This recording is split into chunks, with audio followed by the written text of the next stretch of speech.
Hello friends, आज हम इस वीडियो में जानेंगे स्टॉक मार्केट या स्टॉक के 4 स्टेजेस के बारे में। वो 4 स्टेजेस क्या होती हैं। फ्रेंड्स, अगर आपने किसी भी स्टॉक या स्टॉक मार्केट की इन चारों स्टेज को पहचान लेते हैं या रिकॉग्नाइज कर लेते हैं तो इससे आप कई बार बहुत सारा पैसा बना सकते हैं। आपने कई बार ही देखा होगा, आपने किसी स्टॉक में एंट्री ली और वो स्टॉक वहाँ से या तो गिरने लगता है या तो वहाँ पे कंसोलिडेट होता है, क्योंकि हमें उस टाइम पे ये आइडिया नहीं होती कि स्टॉक की स्टेज क्या है। तो हमें ये जानना बहुत ज़रूरी होता है किसी भी स्टॉक में एंट्री या एग्जिट के समय। सो फ्रेंड्स, 4 स्टेजेस में पहली स्टेज होती है एक्यूमुलेशन, उसके बाद आ जाता है आपका अप ट्रेंड या मार्क अप, उसके बाद आता है जो तीसरी स्टेज होती है उसको बोलते हैं distribution, and the 4th stage is down trend या मार्क डाउन। उसके बाद अगेन आपके ये स्टेजेस रिपीट होती हैं। अगर आपको मैं चारों स्टेजेस को आपको एक वेल कर्व में समझाने की कोशिश करूँ तो वो ये कुछ ऐसा दिखता है। ये एग्जैक्टली आप ये मान लीजिए कि एक स्टॉक मार्केट का कर्व है जो इस तरह से दिख रहा है। सो फ्रेंड्स, अगर पहले स्टेज की बात करी जाए तो वो होता है एक्यूमुलेशन स्टेज। इसमें क्या होता है कि आपका स्टॉक एक रेंज में ट्रेड होता है, वो ना बहुत ज़्यादा ऊपर जा रहा है ना नीचे जा रहा है। That means it's consolidating with in a range.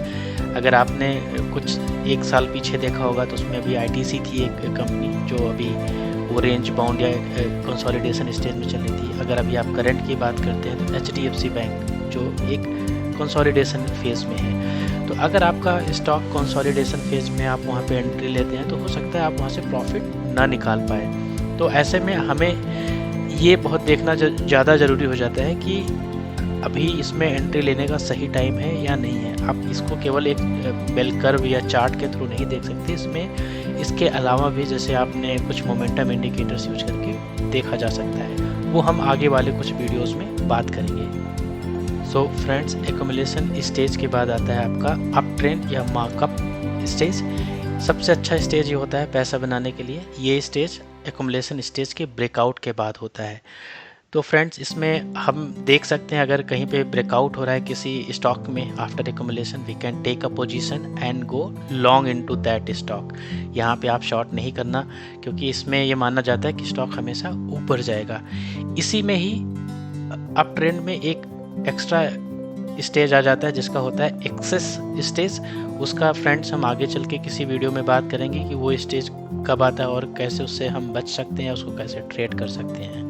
Stage 3 आता है जिसको हम बोलते हैं डिस्ट्रीब्यूशन फेज। इसमें क्या होता है, स्टॉक अगेन कंसोलिडेट होता है जैसे कि एक्यूमुलेशन स्टेज 1 में होता है। इसमें भी आप इसको 2 तरीके से नॉमेनक्लेट कर सकते हो। अगर स्टॉक सपोर्ट लाइन को तोड़ के नीचे की तरफ आता है तो दैट इज डिस्ट्रीब्यूशन, बट अगर हाँ यहाँ पे कंसोलिडेट होके फिर से ऊपर जाने लगता है तो वो एक्यूमुलेशन स्टेज में काउंट हो जाएगा। बट अगर यहाँ पे स्टॉक आपका सपोर्ट तोड़ के नीचे की तरफ जाना शुरू करता है तो that is where stage 4 started, means कि अब आपका स्टॉक डाउन ट्रेंड में जा रहा है, वो स्टेज 4 होती है। इसमें आप स्टॉक को शॉर्ट सेल कर सकते हैं और आप रिस्क प्रोफाइल के बेसिस पे अपना प्रॉफिट बुक कर सकते हैं। स्टेज 4 के बाद फ्रेंड्स अगेन स्टेज 1 आ जाती है, एक्यूमुलेशन स्टेज, जो सबसे स्टार्टिंग पॉइंट था यहाँ का। फिर से यहाँ पे स्टॉक स्टे करता है, कंसोलिडेट होता है, रेंज बाउंड रहता है कुछ टाइम तक के लिए, फिर से आप ब्रेकआउट देख के यहाँ पे फिर से नई पोजीशन बना सकते हैं। तो फ्रेंड्स, आइए हम इसको एक एग्जांपल के थ्रू देख सकते हैं। मैंने निफ्टी 50 का चार्ट क्यों लिया हुआ है, no reason, it's only for education purpose. So friends, जैसा आप देख रहे हैं कि स्टॉक एक डाउन ट्रेंड में था, उसके बाद आके यहाँ पे थोड़े टाइम के लिए साइडवेज या एक रेंज में ट्रेड करता है जिसे स्टेज 1 कहते हैं, एक्यूमुलेशन स्टेज। यहाँ पे स्टॉक ट्रेड कर रहा है, उसके बाद एक ब्रेकआउट होता है, यहाँ पे आप देख सकते हैं। उसके बाद फिर ये उसी रेजिस्टेंस लाइन पे आके सपोर्ट लेता है। उसके बाद स्टेज 2 शुरू होती है, अप ट्रेंड जिसको हम कहते हैं। तो जो फ्रेंड्स मैक्सिमम पैसा बनता है वो अप स्टेज या अप ट्रेंड स्टेज 2 में बनता है। बट इसमें आप ये भी देख रहे होंगे कि एक टाइम के बाद इसमें एक शार्प रैली आ रही है, मोमेंटम हाई होता है। तो ये एक्सेस स्टेज होती है फ्रेंड्स। इसका हम किसी दूसरी वीडियो में बात करेंगे ये स्टेज को कैसे पहचाने आप, क्योंकि ये कई बार रिस्की बन जाती हैं। आप यहाँ पे लगता है कि स्टॉक बढ़ रहा है, आपने यहाँ पे एंट्री ली और जो इन्फॉर्म्ड इन्वेस्टर होते हैं वो उनको आइडिया रहती है इसके बारे में और एग्जिट कर जाते हैं और मार्केट फॉल होने लगती है। तो इसके बारे में हम किसी वीडियो में अच्छे से डिटेल करेंगे, डिटेल्ड एनालिसिस करेंगे। फिर स्टेज आप 3 देख सकते हैं, मार्केट एक सिग्निफिकेंट अप ट्रेंड के बाद यहाँ पे कंसोलिडेट होती है। अब इसमें अगेन ये अपने सपोर्ट लाइन को तोड़ के डाउन ट्रेंड में चली जाती है। आप देख सकते हैं स्टेज 4 भी यहाँ पे आपका आ रहा है और अगेन यहाँ पे ये कंसोलिडेट हो रहा है, जो कि स्टेज 1 कह लीजिए या जो स्टेज 4 के बाद की स्टेज है एक्यूमुलेशन स्टेज, और उसके बाद स्टॉक फिर से ऊपर जाना शुरू हो जा रहा है। तो फ्रेंड्स स्टेज 1 जो होती है that is for cash. Stage 2 again आपके पास कैश होना चाहिए। जब भी स्टॉक अप ट्रेंड में जा रहा है आप उसी डायरेक्शन में ट्रेड करें, जब आप डाउन जा रहा है तो आप स्टॉक को शॉर्ट सेल कर सकते हैं। तो फ्रेंड्स आओ एक और स्टॉक देख लेते हैं। ये है SBI का चार्ट। मैंने SBI का चार्ट क्यों लिया है, नो रीज़न, केवल एजुकेशन पर्पज के लिए मैंने लिया हुआ है। तो यहाँ पे देख सकते हैं स्टेज 1 जो कि एक्यूमुलेशन स्टेज है, यहाँ पे स्टॉक काफ़ी टाइम तक एक रेंज बाउंड में मूव कर रहा है। उसके बाद एक गैप अप ओपनिंग होती है, यहाँ पे ब्रेकआउट हो रहा है और स्टॉक रैली बना रहा है या ट्रेंड में जा रहा है, जहाँ पे आप ट्रेडिंग कर सकते हैं। आप अब along with this chart you can use momentum indicators, volume indicators, उसके बाद अपनी पोजीशन ले सकते हैं। इसके बाद अगर आप देख सकते हैं एक शार्प मोमेंटम आता है स्टॉक में और ये शार्पली अब जा रहा है। तो फ्रेंड्स ये कई बार ट्रेड करना काफ़ी रिस्की हो जाता है, क्योंकि ये ट्रेड करना रिस्की हो जाता है क्योंकि आपको पता नहीं है यहाँ से अभी डाउन आ सकता है या और ऊपर जाएगा। तो ऐसे में आप इंडिकेटर्स यूज करके इसकी पहचान कर सकते हैं। उसके बाद स्टेज 3 आपकी फिर से आती है। आप यहाँ पे देखिए स्टॉक काफ़ी टाइम तक कंसोलिडेट हो रहा है, उसके बाद ये डाउन तरफ ब्रेक डाउन होता है। तो फ्रेंड्स यहाँ पे एक चीज़ और नोट करने वाली बात है, ज़रूरी नहीं है कि स्टेज 3 के बाद स्टॉक को नीचे ही जाना है। अगर स्टॉक अप की साइड में ब्रेकआउट होता है तो इस डिस्ट्रीब्यूशन फेज को हम एक्यूमुलेशन फेज ट्रीट कर सकते हैं और स्टॉक वहाँ से फिर से ऊपर जा सकता है। बट अगर यहाँ पे ब्रेकआउट डाउन की तरफ होता है तो हम इसको डिस्ट्रीब्यूशन फेज कहते हैं। और यहाँ से आप देखें यहाँ पे स्टेज 4 आती है, स्टॉक डाउन तरफ जा रहा है, उसके बाद यहाँ पे फिर से एक्यूमुलेट होता है और फिर से ऊपर जाना शुरू हो जाता है।